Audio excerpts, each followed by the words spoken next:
Chief minister के चंद्रशेखर राव यौम आज़ादी के मौके पर इतवार 15 अगस्त को किले गोलकुंडा में कौमी परचम की रस्म कुशाई अंजाम देंगे। इस सिलसिले में गोलकुंडा में वसी तर इंतजाम किए जा रहे हैं। 600 से ज्यादा पुलिस मुलाजिमीन ने चारशंबे को किले गोलकुंडा में मुनक्किदा रिहर्सल में हिस्सा लिया।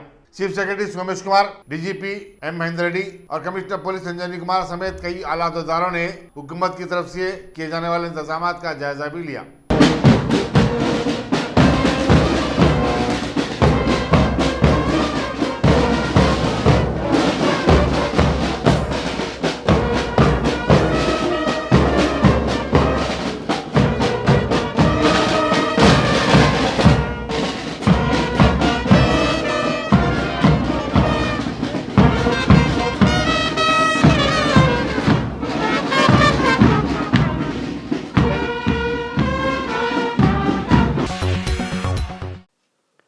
जी श्रीनिवास यादव हुजूराबाद से टीआरएस के उम्मीदवार।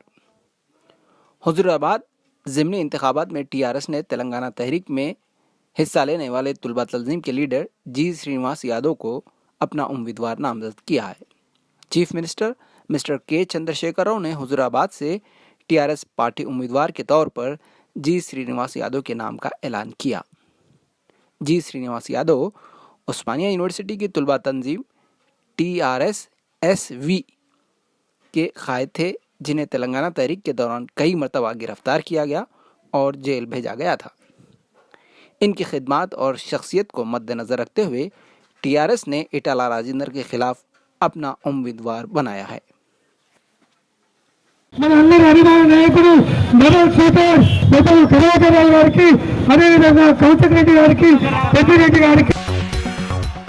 ख्वाजागुड़ा में वाक़े बाबा फ़खरुद्दीन सोहरवर्दी रहमतुल्लाह अलैह की दरगाह के अहाते में वक्फ बोर्ड की बगैर इजाज़त के वेब सीरीज़ की शूटिंग की जा रही थी। इस दौरान बाज़ वेब चैनल्स के रिपोर्टर्स वहां आ धमके और शूटिंग मैनेजर रमेश से पूछताछ शुरू की और वक्फ बोर्ड के परमिशंस बताने का मुतालबा किया।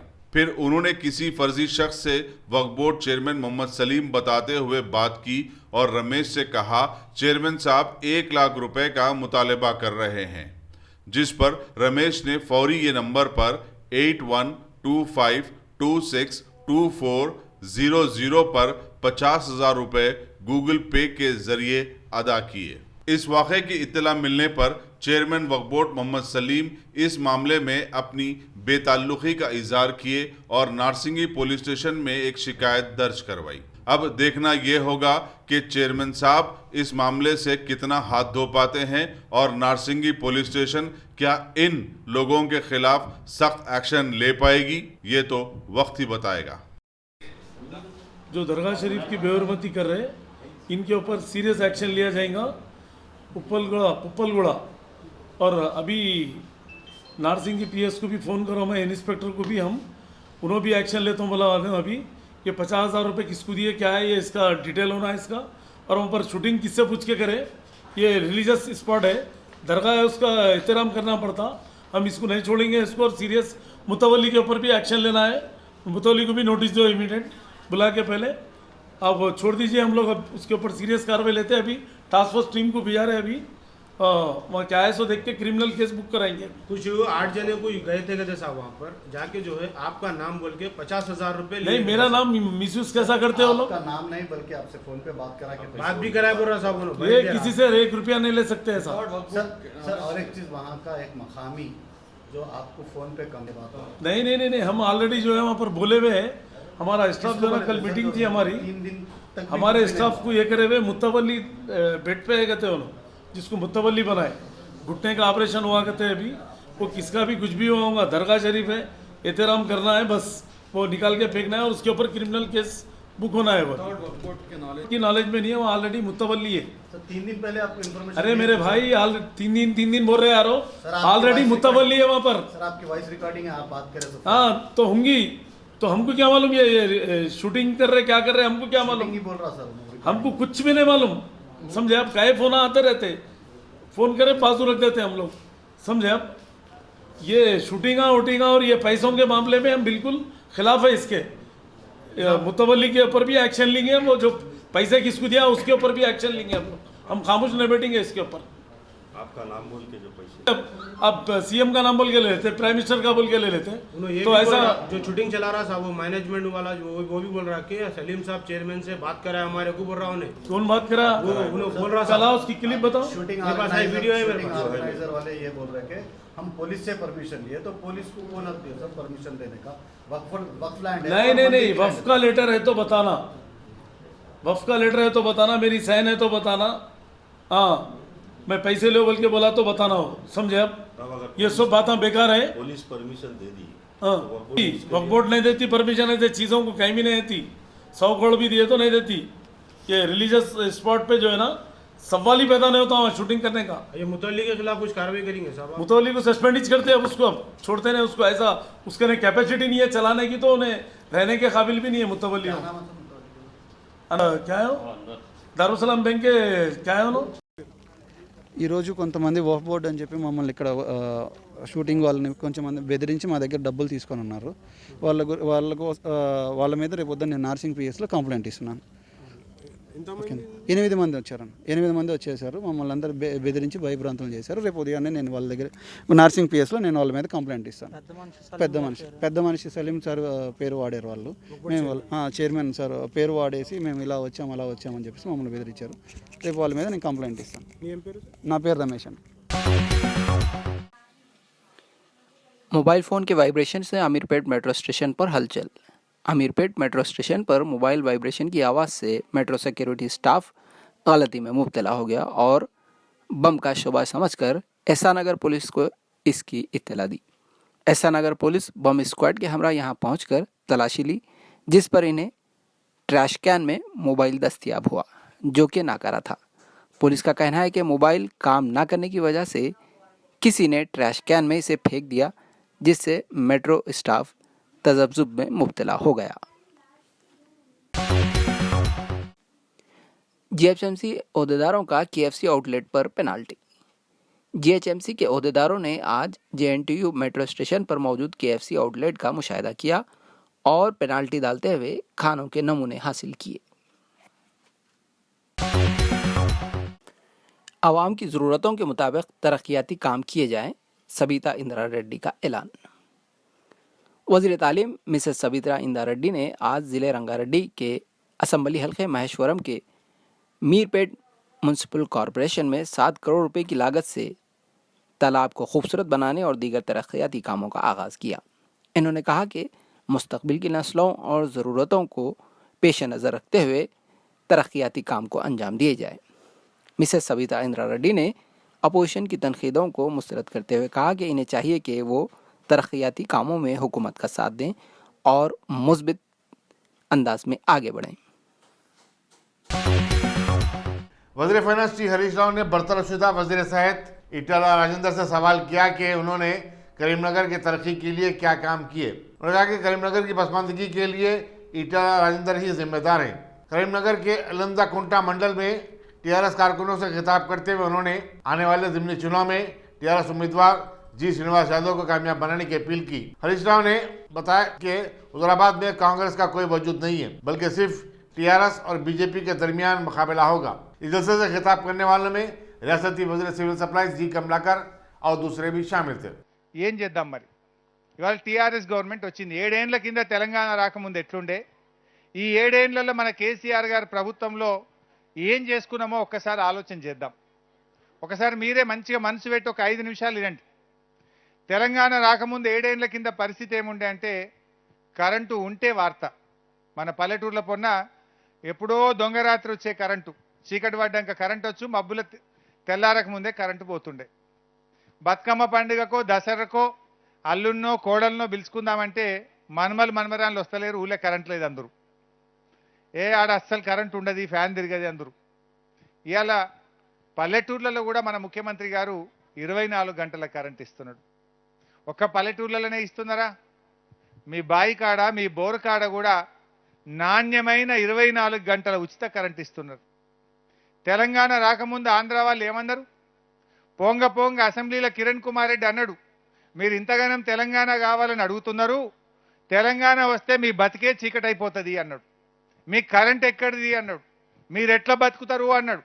కానీ ఏమైంది? మన ముఖ్యమంత్రి కేసీఆర్ గారు పట్టుబట్టి ఏడాదిని అర్థం 2 ఏళ్ల లోపల 24 గంటల కరెంట్ ఇచ్చిండి అలా ఈ తెలంగాణలో. మన బతుకు చీకటి అవుతుందన్న కిరణ్ కుమార్ రెడ్డి రాజకీయ జీవితం చీకటి అయిపోయింది, మనకు మాత్రం వెలుతురు వచ్చింది. రాలేదా? ఇవాళ ఒకనాడు గుర్తు తెచ్చుకోండి మీరు. ఆ రోజుల్లో ఎవరన్నా మనిషి ఊళ్ళో చనిపోతే బాయి కాడనో బోరు కాడనో కరెంట్ ఉండకపోతుండే. స్నానం చేయాలంటే పైరవి చేస్తే కానీ కరెంట్ ఉండని పరిస్థితి ఉండేది. కానీ ఇలా కనురెప్పగొట్టినంతసేపు కూడా కరెంటు పోకుండా 24 గంటల కరెంట్ ఇస్తున్నాం. ఆ రోజుల్లో యాసంగి పంట వండాలంటే బోర్ ఎండిపోతుండే, మోటార్ కాలిపోతుండే, ట్రాన్స్ఫార్మర్ కాలిపోతుండే. ఇవాళ కాలుతున్నాయి ఎక్కడన్నా? నాణ్యమైన కరెంట్ ఇచ్చినాం. మోటార్లు కాలని, ట్రాన్స్ఫార్మర్లు కాలని కరెంట్ ఇచ్చి ఇవాళ రైతులకు మంచి పంట పండించే ప్రయత్నం చేస్తున్నాం. అదేవిధంగా కాళేశ్వరం ప్రాజెక్టు కట్టినాం మనం. మీ కాలువలలో నీళ్ళ కోసం ఎంత ఇబ్బంది ఉండనో నాకంటే ఎక్కువ మీకే తెలుసు. నీళ్లు రాకపోవు, పొట్టకొచ్చినాక నీళ్లు బంద్ అయితే పంటలు ఎండిపోతుండే. చాలా సందర్భాల్లో మన మగవాళ్ళు పోయి ధర్నాలు చేస్తే పోలీస్ కేసులు అవుతుండే, పోలీసు వాళ్ళు వచ్చి పట్టుకపోదురు. కాలువ మీద ఆశకు ఏమన్నా అడుగు పొడుగు నీళ్లుంటే మోటార్లు పెట్టి గుంజుదామంటే పోలీసు వాళ్ళు, రెవెన్యూ డిపార్ట్మెంట్ వాళ్ళు వచ్చి మోటార్లు కోసేద్దురు, మోటార్లు జీబులలో వేసుకొని పోదురు. అవునా కాదా? ఇలా పరిస్థితి ఉందా? ఇలా కాళేశ్వరం ప్రాజెక్ట్ వచ్చినాక మీ కాలువ 9 నెలలు నిండుగా పారుతూనే ఉన్నది. ఎన్ని మోటార్లు పెట్టుకున్నా ఎవరిని వద్దంటలేం. నీటి తీరువా కట్టేది లేదని చెప్పినాం. పాత బకాయిలు కూడా రద్దు చేసినాం. వెనకడ అడుగుదురు వచ్చి నీటి తీరువా ఎకరానికి ఇంత కట్టాలని. ఇప్పుడు నీటి తీరువా లేదు, పాత బకాయిలు. कौमी सफाई कर्मचारी कमीशन की रुकन अंजना पनवार ने साहेबनगर वनस्थलीपुरम में ड्रेनेज की सफाई के दौरान फौत हो जाने वाले 2 मजदूरों शिवा और अनंतया के पसमानदगान से मुलाकात की। हैदराबाद की मेयर जी विजयलक्ष्मी ने मरने वाले मजदूरों के विरसा को मेयर फंड से फीकस 2 लाख रुपए के मुआवजे का चेक हवाले किया। आज चिंतल बस्ती में हम लोग यहाँ पर दौरे के हिसाब से आए हैं, जो एक बहुत ही जघन्य अपराध के तहत जो डेथ हुई है, एक ऐसे नौजवानों की डेथ हुई है जो मतलब आप बिल्कुल मानवीय गुणों को, मानवीय जो संवेदनाएं होती है उनको सबको हनन करने वाली जो घटनाएं यहाँ हो रही है, उसके हिसाब से मेरे को लगता है कि इस देश में हम अगर फॉलो नहीं करेंगे सुप्रीम कोर्ट का आदेशों का और हम सरकार के आदेशों का पालन नहीं करेंगे, जैसा कि हमारे प्रधानमंत्री जी बहुत ही स्वच्छता सैनिकों का, इन सफाई कर्मचारियों का ख्याल रखते हैं, उनके बारे में सोचते हैं, अगर उन सब चीज़ों का अगर फॉलो नहीं होगा, उनका उस पर चलना नहीं होगा, तो ये सब चीज़ें बिल्कुल धरी रह जाएंगी। जो इतनी दुर्भाग्यपूर्ण घटनाएं यहाँ हो रही है, डेथ हो रही है जवानों की, तो वो बिल्कुल ना शर्मनाक घटनाएं हैं। जिस तरह से आज जब मुझे पता चला और कमीशन यहाँ पर आया है इनके लिए, तो 10 लाख रुपए किसी व्यक्ति की कीमत नहीं होती है कि 10 लाख दे दिए और हमारा काम ख़त्म। 10 लाख देने के बाद भी उस परिवार को, उनके आश्रितों को जो सुविधाएं मिलनी चाहिए, उनको नौकरी मिलनी चाहिए, वो सब चीज़ें भी यहाँ पर लागू होना चाहिए। और कभी देश में इस तरह की और घटनाएं नहीं हो, ऐसा मैं ऊपर भी लिखूंगी, अपनी तरफ से भी पूरी कोशिश करूंगी कि इस तरह का कभी और जगह भी नहीं हो। Thank you. रियासती बीजेपी के सदर बंडी संजय एमपी ने आबी तनाज़े के हल के लिए मरकज की तरफ से मुनक़िदा इजलास में चीफ मिनिस्टर के चंद्रशेखर राव की अदम शिरकत पर नुक्ताचीनी की। उन्होंने कहा कि इससे साफ जाहिर होता है कि चीफ मिनिस्टर कृष्णा के पानी के मामले को लेकर सिर्फ रियासत के अवाम के जज्बात को भड़काना चाहते हैं। बंडी संजय ने कहा कि नागार्जुना सागर असम्बली के ज़िमनी चुनाव में चीफ मिनिस्टर ने कबायलियों के अराज़ी तनाज़ात को हल करने का तहफ़्फ़ुज़ दिया था, जो कि अब तक पूरा नहीं किया गया। कारवान के मजलिसी रुकन असम्बली कौसर मयूद्दीन ने गोलकुंडा मंडल के 100 से ज़ायद दरख्वास्त गुजारों में शादी मुबारक स्कीम के चेक तकसीम किए। इस मौके पर गोलकुंडा के मंडल रेवेन्यू ऑफिसर के अलावा कॉर्पोरेटर मोहम्मद नसीरुद्दीन, नुमाइंदा कॉर्पोरेटर्स हारून फरहान, वजूज़मा सिद्दीकी और बदरुद्दीन भी मौजूद थे। बिस्मिल्लाहिर्रहमानिर्रहीम। दाइश फतशी फरमा मोहतरमा तहसीलदार गोलकुंडा, हमारे मेहमान बोर्ड के डीएसपी जनाब ख्वाजा मोहिद्दीन साहब और लंगर हाउस के बल्दी डिवीज़न कॉर्पोरेटर जनाब वजी अहमद सिद्दीकी साहब, टोली चौकी के नुमाइंदा कॉर्पोरेटर जनाब हारून फरहान साहब, गोलकुंडा नुमाइंदा कॉर्पोरेटर जनाब फदर साहब, यहाँ पर आए हुए मेरी पर्दानशीन मेरी माँ और बहनें, जो आज का जो प्रोग्राम है मुबारक वो कल्याण लक्ष्मी के गोलकुंडा मंडल के तहत आज आप तमाम को दिया जा रहा है। करीब करीब 2 करोड़ की लागत के चेक्स को दिया जा रहा है और जो चेक्स का नंबर है 180 के करीब चेक है। मैं समझता हूँ इंशाल्लाह आने वाले दिनों के अंदर और कुछ जो पेंडिंग रुके हुए हैं उन तमाम चेक्स को आपके दरमियान में आपको यहाँ पर प्रोग्राम रखकर फिर दिया जाएगा। मैं आप तमाम से गुजारिश करता हूँ जो श्रम के चेक्स को जो आज रियासत तेलंगाना की जो गवर्नमेंट 1,01,000 जो 16 रुपये आपको दिया जा रहा है चेक, जिसकी वजह से जो आपकी जमात मेरी जमात के कायद जनाब हबीब मिल्लत अकबरुद्दीन नवी साहब ने जो पहली मरतबा रियासत तेलंगाना कायम होने के बाद कई मरतबा असम्बली के अंदर सीएम साहब से मैं समझता हूँ 51,000 रुपये किए गए थे, फिर कई मरतबा नुमाइंदगी करने के बाद 65,000 रुपये किए गए। हाँ, ये तमाम हालात को देखते हुए अकबरुद्दीन नवी साहब ने कई मरतबा फिर सीएम से असम्बली के अंदर बहस की गई, जिसके बाद सीएम साहब ने ऐलान किया 1,01,16 रुपये का ऐलान किया। मैं समझता हूँ जिसकी तहत को हल्के कारवान। कांग्रेस के कौमी तर्जुमान डी शरवण ने आदिलाबाद के इंद्रवली में दलितों और कबाइलों के हकूक़ के लिए मुनक़िदा डंडोगा प्रोग्राम को कामयाब करार दिया। एक प्रेस कॉन्फ्रेंस से खिताब करते उन्होंने कहा कि प्रोग्राम में कबाइलियों और दलितों की भारी तादाद में शिरकत से टीआरएस हुकूमत के होश उड़ गए हैं। डी शरवण ने सदर तेलंगाना प्रदेश कांग्रेस कमेटी रेवंत रेड्डी के इस रिमार्क की मदाफियत की कि कांग्रेस से बख्शदा रहने की सूरत में चीफ मिनिस्टर के चंद्रशेखर राव को जेल भेजा जाएगा। उन्होंने कहा कि चीफ मिनिस्टर उनका सारा खानदान करप्शन में नीचे से ऊपर तक डूबा हुआ है और आवाम को उसका जवाब देना होगा। सी के अध्यक्ष श्री रेवंत रेड्डी जी का सदारत में इंद्रवेली का जो मीटिंग सक्सेस हुआ था, उसको देखते हुए जो है सो टीआरएस पार्टी के चंद एमएलए और मिनिस्टर्स जो है सो नाराज है। वो नाराजगी को बताने के लिए जो है सो उन लोग उलट पलट बात करने की कोशिश कर रहे हैं। हमारी सवाल इतनी है, लोगों का पैसे से अगर पार्टी का सियासत करना चाहे तो कांग्रेस पार्टी के तरफ से बराबर पूछेंगे।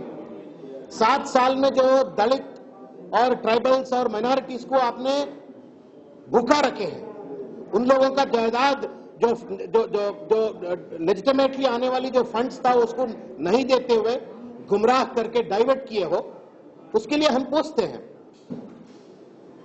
अगर हम प्रश्न पूछे तो हमारे ऊपर कीचड़ उछालने की कोशिश कर रहे हैं। रेवंत रेड्डी साहब ने एक ऐलान किया था, जंग शुरू हुआ है, इंद्रवेली तो पहला ही कदम है और बहुत सारे चीज है, बहुत सारे मुद्दे हैं, पूरे उठाएंगे और टीआरएस के एमएलए हो, मंत्रियां हो या बड़े बड़े नेता, उन सब लोगों को नंगा खड़ा करके उन लोगों का जितने भी करप्शन किए हैं, जितने भी एंटी पीपल पॉलिसीज लागू किए हैं, उनके खिलाफ में कांग्रेस पार्टी लड़ी।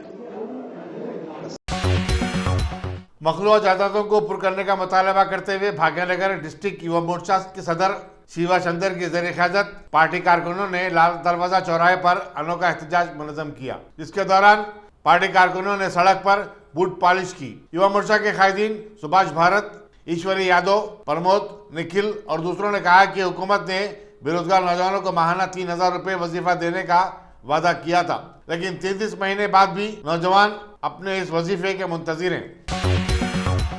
जश्न आज़ादी के पेश नज़र सिक्योरिटी एजेंसी की तरफ से ऑरेंज अलर्ट जारी करने के बाद सिकंदराबाद मिलिट्री स्टेशन की वो तमाम सड़कें जो डिफेंस लैंड को जाती हैं 13 अगस्त की दरमियानी शब से 16 अगस्त की सुबह 6 बजे तक बंद रहेंगी। पुलिस ने आवाम से अपील की कि वो फौजी हुक्काम के साथ ताउन करें और किसी भी मुश्तबा सरगर्मियों की सूरत में पुलिस को इत्तला दें। ईएमई सेलिंग एसोसिएशन ने हुसैन सागर की झील की सफाई का काम शुरू किया है। अर्जुन अवार्ड याफ्ता एजाजी कैप्टन राजेश चौधरी की निगरानी में उसके कारकुन 2 दिन तक ये काम जारी रखेंगे। Lieutenant general TSA Narayan, Telugu film star Sudheer Babu काम के आगाज के मौके पर मौजूद थे। हुसैन सागर में 1 हफ्ता तवील national laser sailing coaching camp का इनेकाद अमल में आ रहा है। गवर्नर TS सुंदरराजन 13 अगस्त को इसका इफ्तिताह करेंगी। धूलपेट में मंगल की रात गैस सिलेंडर फट पड़ने के हादसे में जख्मी एक और शख्स की मौत हो गई। इस तरह इस वाक़े में मरने वालों की तादाद अब 2 हो गई है। पुलिस मंगलवार के मुताबिक 38 साल नीरज सिंह इलाज के दौरान जख्मों से जान बचाना हो सका। उसका 24 साल लड़का मानू सिंह हादसे के दिन ही फौत हो गया था। नीरज की बीवी सुचित्रा की हालत हनुस तशवीशनाक बताई जाती है। बताया जाता है कि खानदान घर में गैर कानूनी तौर पर छोटे सिलेंडरों में गैस की फिलिंग करता था। हादसे के सबब आग लग जाने की वजह से घर के हिस्से को भारी नुकसान भी पहुंचा। साउथ जोन की पुलिस टास्क फोर्स ने हैदराबाद और रचाकुंडा में नकबजानी की 12 वारदातों में मुलविस एक 46 साल आदि सारिक मोहम्मद सलीम उर्फ सुनील शेट्टी को गिरफ्तार कर लिया है। उसके कब्जे से 18 लाख रुपए मालियती तलाई जेवरात बरामद किए गए। कमिश्नर पुलिस रंजनी कुमार ने मीडिया को बताया कि सुनील शेट्टी चंदनगुट्टे में 3, फलकनुमा में 1, छतरीनाका में 1, पहाड़ी शरीफ में 3 और बालापुर में 4 केसों में मुलविस था। इंस्पेक्टर रघुवेंद्र की क़यादत में यह गिरफ्तारी अमल में लाई गई और मुलजिम को पुलिस चंद्रायन के हवाले कर दिया गया। Hyderabad city police south zone task force के तरफ से एक नोटोरियस हाउस बगलर जिसका नाम मोहम्मद सलीम एलियस सुनील शेट्टी है, उसकी गिरफ्तारी हुई। और ये मोहम्मद सलीम हैबिचुअल क्रिमिनल, हैदराबाद राजकोंडा में ज़्यादा क्राइम किया है। साइबराबाद के भी कुछ केसेस में इसका सस्पेक्टेड इन्वॉल्वमेंट है। अभी तक total 18 lakh worth gold and silver items का रिकवरी हुआ। ये रहने वाला नवाबशाह कुंटा फलकनुमा का है और लगभग 46 ईयर्स एज है। पेंटर का काम करता है बाहर। और अभी तक जितने पुलिस स्टेशन में इसका नाम है उसमें ज़्यादातर चंद्रायन गुट्टा, छतरी नाका, फलकनुमा, पहाड़ी शरीफ और बालापुर इतने पुलिस स्टेशन में है। रफली 160 केसेस में इसका इन्वॉल्वमेंट अभी तक है हैदराबाद, राजकोंडा और साइबराबाद एरिया में। 1991 से ये क्राइम फील्ड में है और इसके बारे में एक क्रिमिनल डॉसियर सीट भी है फलकनुमा पुलिस स्टेशन में। 2018 में PD एक्ट में ये जेल के अंदर गया और बाहर आने के बाद फिर ये अपना एक्टिविटीज़, क्रिमिनल एक्टिविटीज़ शुरू किया। ये पहले सर्वे करता है एरिया में, खास करके middle class, lower middle class area में, और उसके बाद चांस मिलने पर रात के वक्त या दिन के वक्त भी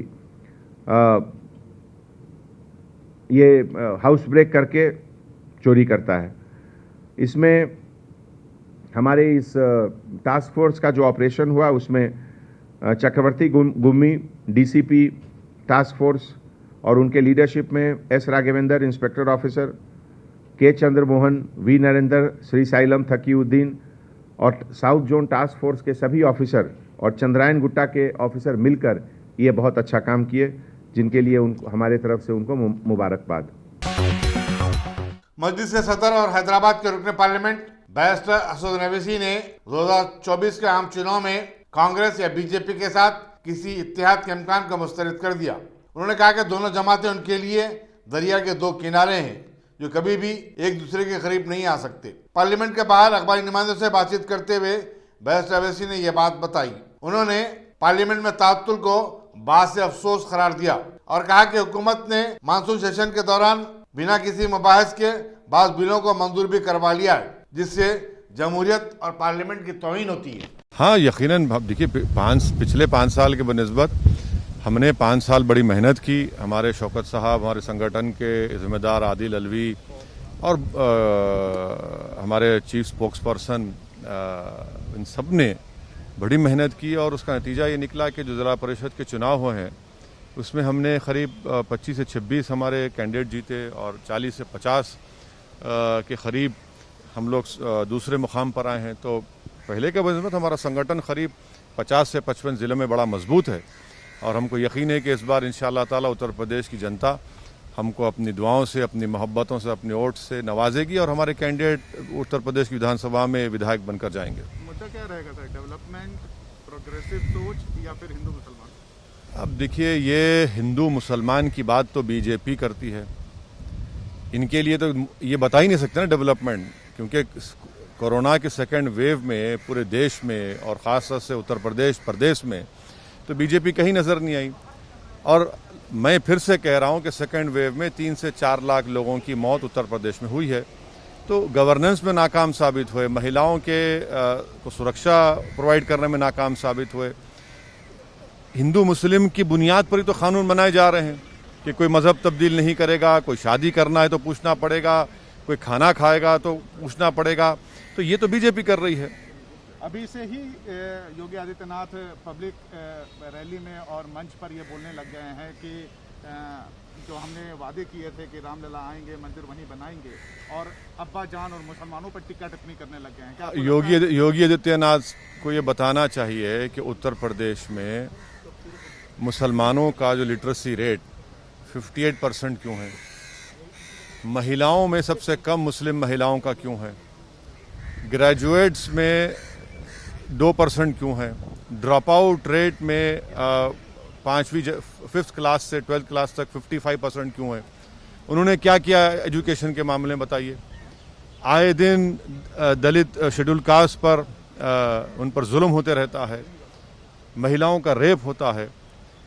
डेवलपमेंट उन्होंने क्या किया, सेकेंड कोरोना वेव में गंगा के ऊपर पानी पर लाशें तीर रही थी और आप कुछ ज़रा भी इंसानियत आपके सीने में नहीं है कि आप इसको अपनी गलती मानते हैं। आप कह रहे नहीं, वो तो तरीक़ा है लोगों का पानी में बहाने का, नदी के किनारे दफना देने का।